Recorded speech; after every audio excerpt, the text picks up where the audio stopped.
Hi friends, welcome to my channel. இன்றைக்கி நம்ம சேனலில் வெண்டைக்காய் வச்சு தாங்க ஒரு ரெசிபி பண்ணியிருக்கேன். அதுக்கு நான் வெண்டைக்காய் வந்து நல்லா வாஷ் பண்ணிவிட்டு நம்ம ஈரம்லாம் துணி வச்சு நல்லா துடைச்சி நம்ம எடுத்துக்க போகிறோம்.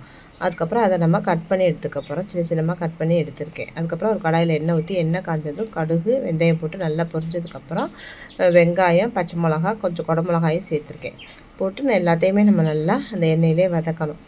நம்மளை மீடியம் அடுப்பை வந்து எப்போவுமே எந்த டிஷ் செஞ்சாலும் அடுப்பை வந்து மீடியம் ஃப்ளேம்லேயே வச்சுக்கிட்டே நம்ம செய்யணும். அப்போ தான் வந்து அதனோட சத்து நம்மளுக்கு முழுமையாக கிடைக்கும். அதனால் அடுப்பு நம்ம வந்து வேகம் வேலை முடியணும் அப்படிங்கிறதுனால நம்ம அடுப்பு ரொம்ப ஃபாஸ்ட்டாக வச்சோம் அப்படின்னா அதனோட சத்தெல்லாம் போயிடும். அதனால் முடிஞ்ச வரைக்கும் அடுப்பை எப்போவுமே லோ ஃப்ளேம் மீடியம் ஃப்ளேம்லேயே வச்சு செய்யுங்க. ஹை ஃப்ளேம் எப்போயாவது யூஸ் பண்ணால் சரி, எப்போவுமே ஹை ஃப்ளேமில் நம்ம யூஸ் பண்ணாமல் பார்த்துக்கணும்.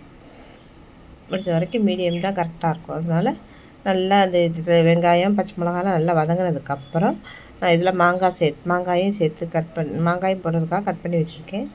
நான் ஃபஸ்ட்டு வெண்டைக்காயை மட்டும் போட்டு நம்ம அந்த எண்ணெயிலே நம்ம நல்லா வதக்க போகிறோம்.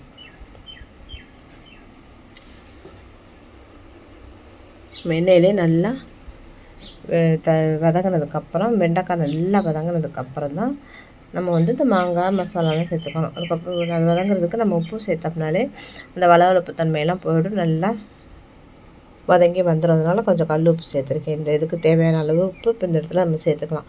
சேர்த்து நல்லா கொஞ்சம் பொறுமையாக ஒரு 10-15 நிமிஷம் நல்லா வதக்கணும்னா நல்லா வெண்டைக்காய் நல்லா வதங்கி வந்துடும். வந்ததுக்கப்புறம் தான் நம்ம இதில் தக்காளி சேர்த்துக்க போகிறோம். தக்காளி நைஸாக கட் பண்ணிவிட்டு இந்த மாதிரி சேர்த்துக்கலாம். இல்லை முன்னாடியே சேர்த்துக்கிட்டோம்னாலும் சேர்த்துக்கலாம், ஒன்றும் தப்பு இல்லை. நான் வெண்டைக்காய் நல்லா வதங்கினதுக்கப்புறம் சேர்த்துக்கலாமேன்னு சொல்லிட்டு நான் 2ஆக தான் சேர்த்துருக்கேன். சேர்த்து தக்காளி நல்லா அதையும் வதக்கிட்டு அதோட மாங்காயம் போட்டு நம்ம நல்லா வதக்கி விட வேண்டியதுதான்.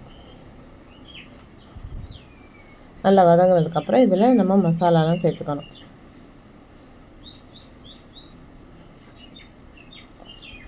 இந்த பொறுமையாக வதக்கணும். நம்மளுக்கு அடி பிடிக்காமல் பார்த்துக்கிட்டு, அதுக்கு தான் மீடியம் ஃப்ளேமில் வச்சோம்னா அடி பிடிக்காது.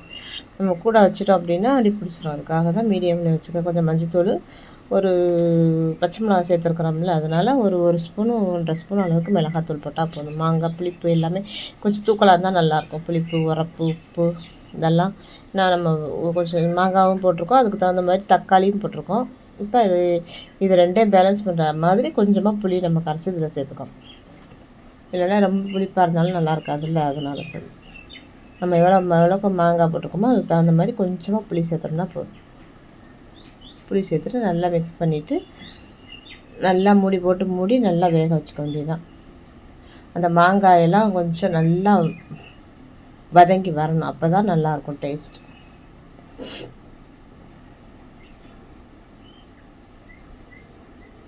கொஞ்சம் பொறுமையாக நம்ம வதக்கும் போது அந்த வெண்டைக்காயெல்லாம் நல்லா மசிஞ்சது மாதிரி வந்துடும். கொலகொலப்பு தன்மை கொடுக்கும். அப்போ தான் இதில் வந்து அரிசி கழுவுன தண்ணி இருந்து அதில் நம்ம புளி கரைச்சி சேர்த்துக்கிட்டோம் அப்படின்னா இன்னும் டேஸ்ட் நல்லாயிருக்கும். இல்லைன்னா சும்மா சாதா தண்ணியிலே கொஞ்சமாக புளியை கரைச்சி ஊற்றி நம்ம திக்னஸ்க்காக சொல்கிறேன். அரிசி கழுவுன தண்ணி திக்னஸ் கிடைக்கும், அதுக்காக.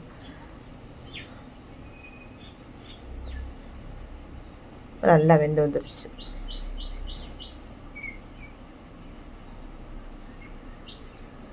இப்போ கடைசியில் நம்ம கருவேப்பிலை தூவி இறக்க வேண்டியதான். சூப்பரான மண்டி ரெடி.